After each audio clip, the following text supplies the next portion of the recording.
Today, we're taking another shot at the double wheel challenge, and hopefully, third time's a charm. If you haven't seen one of these videos, it works like this. The wheel on the right has all of our teams that are not usually in the most impressive race in our regular 4-year videos. So 4-star teams and up, as well as non-4-star teams that are 87 overall or better to start a dynasty. The left side has everybody else except for Oregon State and Washington State. I'm going to spin these wheels both at the same time. 2 teams will come up. I pick one or the other, and that team will join the Pac-12. Before, I've been spinning the wheel 8 times, and I pick 4 from each wheel. This time, I'm going to be spinning it 10 times, and I'll pick 5 from each wheel. Once a team pops up on the wheel, it's removed from the list. So say I get Notre Dame and I get East Carolina, and I decide that I want to go with East Carolina, I would not be able to go back to Notre Dame later on. They would be removed. But I have a limited amount of teams that I can pick from the top wheel.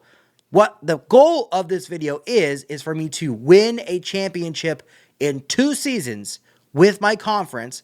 And if I don't win it in the first season, I have one team that I can go into the transfer portal with to improve them and try to win a national championship with them. I don't have to win with that specific team, but I do have to win with one team in my conference in the first 2 seasons. So let's do these 10 spins and get our conference going, see if we can finally get over this challenge. Georgia and Oklahoma State, I'm definitely going with Georgia here. Georgia's fallen a bit from where they were like during the regular season, but they definitely are a team that can win it in 2 seasons. We get another one, Miami, that will definitely be in over Coastal Carolina. There are teams on this right wheel that just won't win in the first couple seasons, but we're getting all the ones that can win. USC will be joining the conference for our third from the power wheel. Okay, can we get somebody from the left side that will work? Oklahoma or Iowa? We're going to go with Iowa here because Oklahoma probably won't win in the first couple seasons, and Iowa helps our schedule a lot. Okay, so 2 more from the right, 4 more from the left to complete our conference.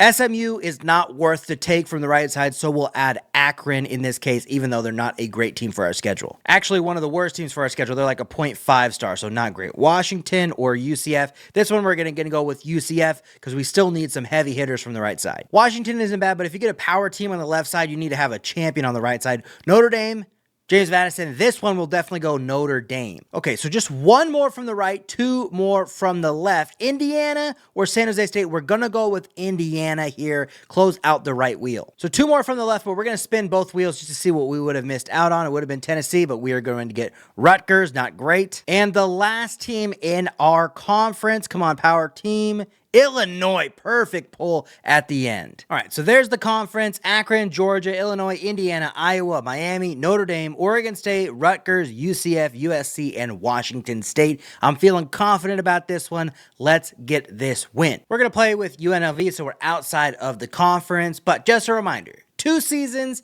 and I have to win a national championship with one team. My only help is that one transfer portal if we don't win it in the first season. But make sure that you like and subscribe. We're putting out more of these challenge videos. I see that you guys are liking them. We're getting some new subscribers, and we're getting closer and closer to CFB 27. So make sure that you're along for the ride. But let's go to the first CFP poll. All right, so here we are at the first CFP, and things are looking pretty good. We have Georgia at 8-0, number 2 in the country, number 1 in our league. They have already beaten Miami, who is also number 4 in the country with only that 1 loss. They got to win against Indiana. They got to win against Notre Dame, who also is in the playoff currently. They have basically 1 ranked game. They have this, obviously, the Florida game, which might be tough because they have had some close games with Illinois and Iowa, but for the most part, it should be a good game. And then they have the game another neutral site game at the end of the season against Georgia Tech, who is a top 25 team currently. But things are looking good for Georgia. Things are also looking good for Miami. They just have that 1 loss. One thing I haven't seen is USC. We skipped on SMU, so that's good that Miami got that win there. But I haven't seen USC on either of those teams' schedules. Haven't seen them in the top 25. We've also got Notre Dame at 5-2. They beat Miami, or USC, and USC is, unranked currently.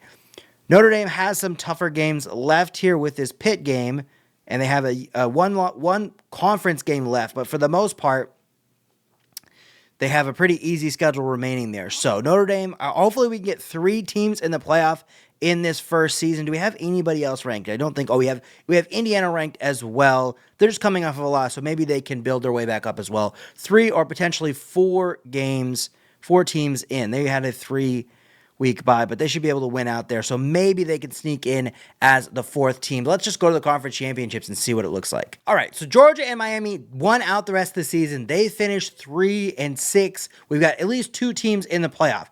Navy is scaring me a little bit because I haven't looked at anything else besides this, but I see that they're number 14 in the country. So it'll be interesting to see if Notre Dame got that win against them or not. They do have 1 non-conference loss, so maybe that is the Notre Dame loss.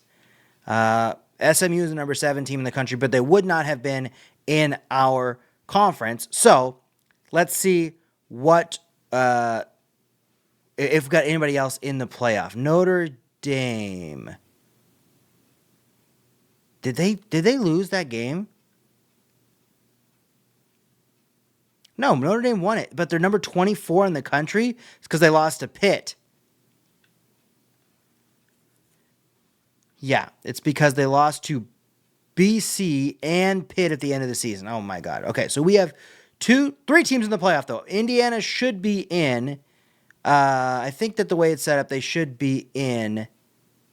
Especially if Navy can lose the Army-Navy game, that would be super helpful. But we should get 3 teams in, and 2 teams could have 1 buying team and 1 team that hosts a first-round game. Miami might drop down to being an away team. But let's just go to the bracket, I guess, and see how things all shake out. We have the Georgia and Utah are the only 2 undefeated teams in the country, so that's good. Okay, now I had Georgia in my conference in the last challenge that we did.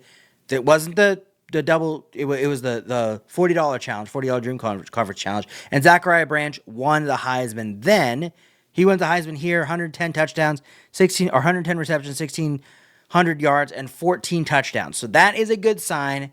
Georgia very well could have been one of the number 1 teams. We get into the Idaho Potato Bowl as UNLV.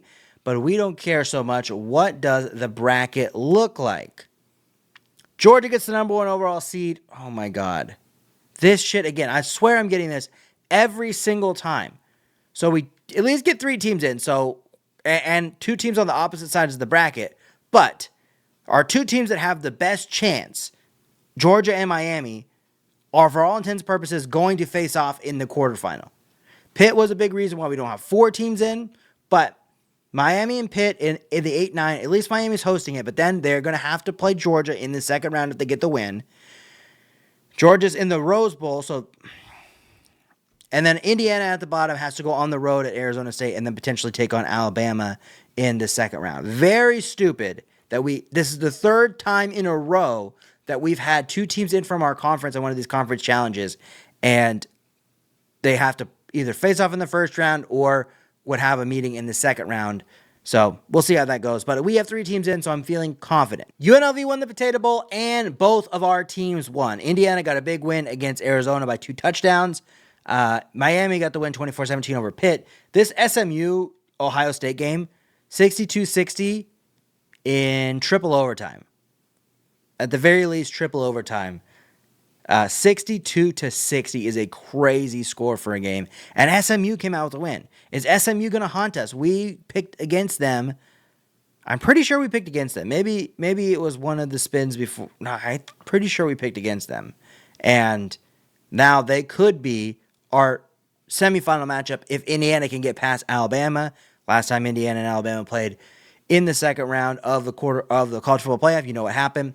We'll at least have 1 team in the semifinal because we have 2 teams playing against each other. But can we get 2 teams in? Let's see. So we only get 1 team, and it is Miami. Now, Miami was the team that I was originally most excited about. Georgia can be a little bit finicky. They went 13-0, but they lose by 2 touchdowns to Miami. Indiana came up just short against Alabama, lost it there at the end. They could have scored touchdowns instead of field goals in the 4th quarter. They would be playing Oregon in the semifinal. SMU does not go through, but Miami does. Miami, Oklahoma in the semifinal in the Peach Bowl. So Georgia would have also been able to play in the Peach Bowl. They don't get that.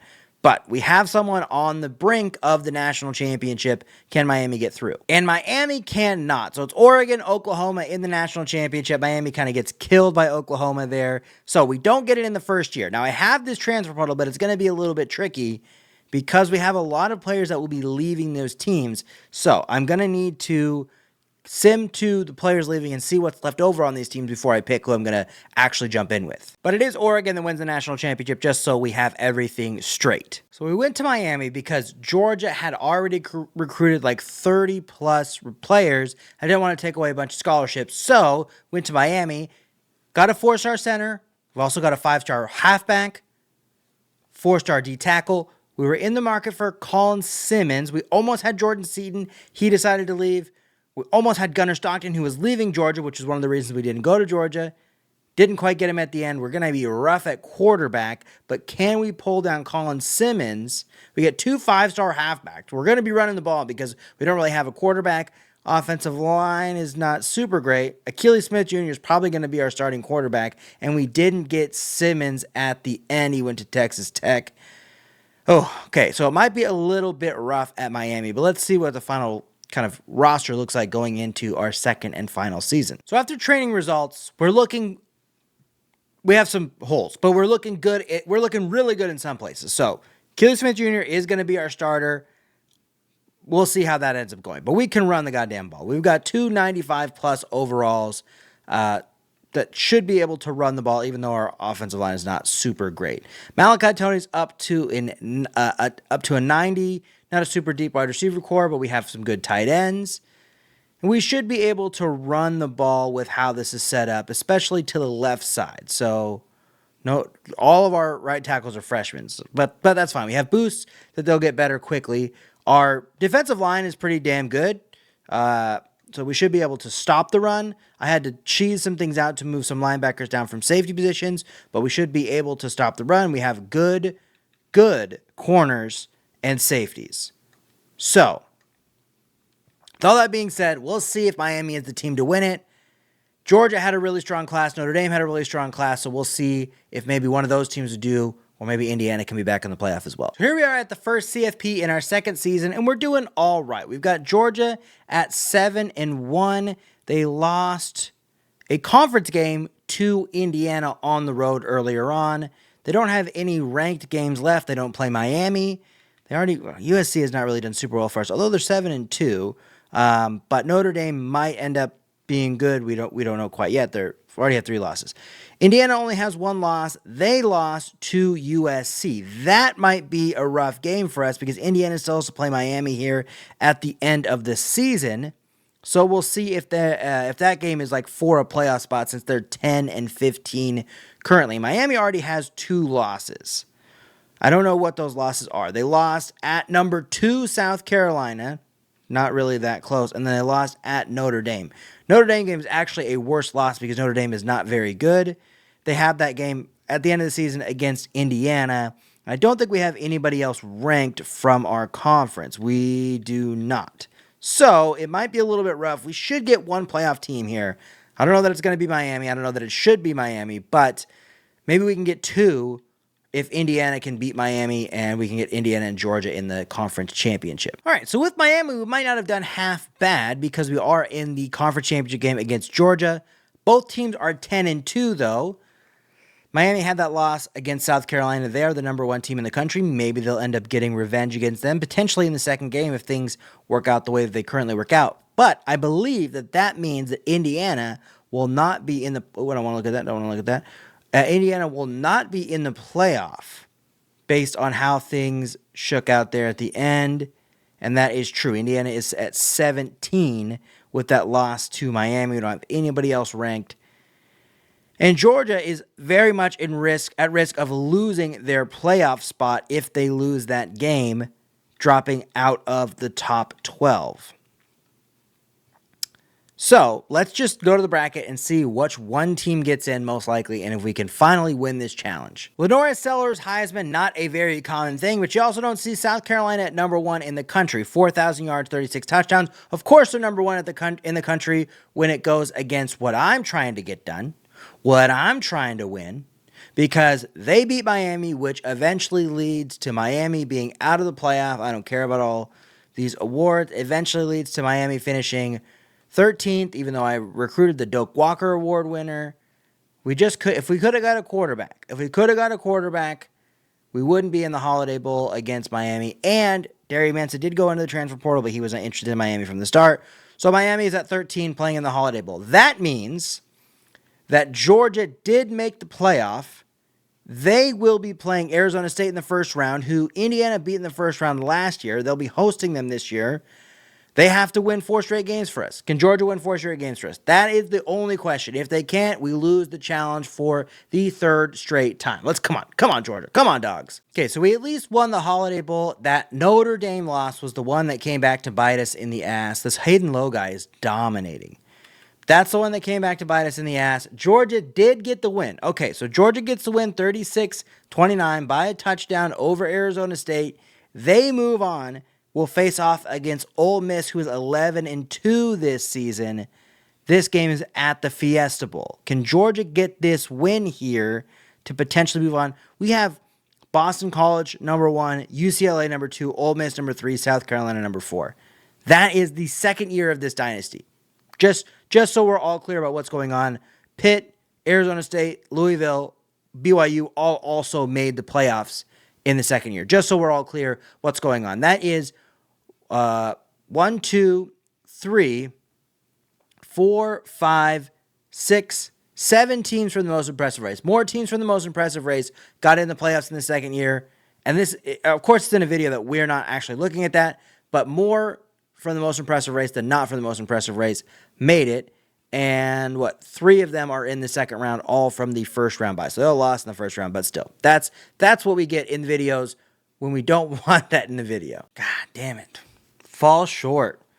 26-21. We don't win it again. I think one thing that this playoff has shown me is structurally, with this challenge, pulling out now 5 top teams, and with this one you could make an argument of 6 or 7 with Illinois and Iowa also being pulled out of their conferences. You give other teams more strength. Now, we didn't pull anybody out of the Big 12 besides UCF, and the Big 12 was super powerful. We pulled in Notre Dame. The ACC, we pulled out Miami, which I guess maybe made it a little bit weaker there. But I think that you see the Big 10 is a little weaker, pulling out USC as well. Pulled like 7 or 8 Big 10 teams out.